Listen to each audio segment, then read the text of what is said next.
Albert Einstein once said, everybody's a genius. But if you judge a fish by its ability to climb a tree, it will live its whole life believing that it is stupid. Ladies and gentlemen of the jury, today on trial we have modern day schooling. Glad you could come. Not only does he make fish climb trees, but also makes them climb down and do a 10-mile run. Tell me, school, are you proud of the things you've done? Turning millions of people into robots, do you find that fun? Do you realize how many kids relate to that fish swimming upstream in class, never finding their gifts, thinking they are stupid, believing they are useless? Well, the time has come, no more excuses. I call school to the stand and accuse him of killing creativity, individuality, and being intellectually abusive. He's an ancient institution that has outlived his usage. So, Your Honor, this concludes my opening statement, and if I may present the evidence of my case, I will prove it. Proceed. Exhibit A. Here's a modern day phone. Recognize it? Here's a phone from 150 years ago. Big difference, right?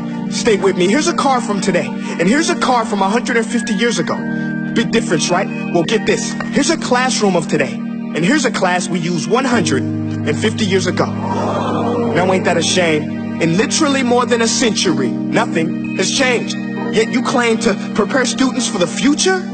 But with evidence like that, I must ask, do you prepare students for the future or the past? I did a background check on you and let the record show that you were made to train people to work in factories, which explains why you put students in straight rows, nice and neat, tell them sit still, raise your hand if you want to speak, give them a short break to eat, and for 8 hours a day tell them what to think. Oh, and make them compete to get an A letter which determines product quality, hence grade A of meat. I get it. Back then, times were different. We all have a past. I myself am no Gandhi. But today, we don't need to make robot zombies. The world has progressed. And now we need people who think creatively, innovatively, critically, independently, with the ability to connect. See, every scientist will tell you that no two brains are the same. And every parent with 2 or more children will confirm that claim. So please explain why you treat students like cookie cutter frames or snapback hats, giving them this one-size-fits-all crap. Watch your language. Sorry, Your Honor, but if a doctor prescribed the exact same medicine to all of his patients, the results will be tragic. So many people will get sick, yet when it comes to school, this is exactly what happens, this educational malpractice, where one teacher stands in front of 20 kids, each one having different strengths, different needs, different gifts, different dreams, and you teach the same thing the same way? That's horrific. Ladies and gentlemen, the defendant should not be acquitted. This may be one of the worst criminal offenses ever. And let's mention the way you treat your employees. Objection. Overruled. I want to hear this. It's a shame. I mean, teachers have the most important job on the planet, yet they're underpaid? No wonder so many students are short-changed. Let's be honest. Teachers should earn just as much as doctors, because a doctor can do heart surgery and save the life of a kid. But a great teacher can reach the heart of that kid and allow him to truly live. See, teachers are heroes that often get blamed, but they're not the problem. They work in a system without many options or rights. Curriculums are created by policymakers, most of which have never taught a day in their life. Just obsessed with standardized tests. They think bubbling in a multiple choice question will determine success. That's outlandish.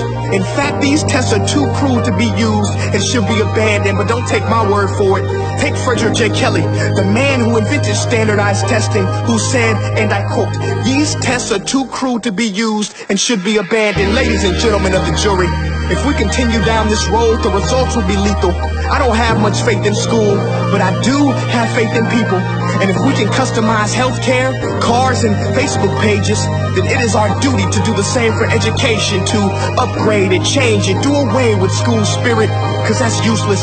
Unless we're working to bring the spirit out of each and every student. Let's give every gift an equal chance. I know this sounds like a dream, but countries like Finland are doing impressive things. They have shorter school days, teachers make a decent wage, homework is non-existent, and they focus on collaboration instead of competition. But here's the kicker, boys and girls. Their educational system outperforms every other country in the world. Other places like Singapore are succeeding rapidly. Schools like Montessori, programs like Khan Academy, there is no single solution. But let's get moving, because while students may be 20% of our population, they are 100% of our future. So let's attend to their dreams and there's no telling what we can achieve. This is a world in which I believe, a world where fish are no longer forced to climb trees. I rest my case.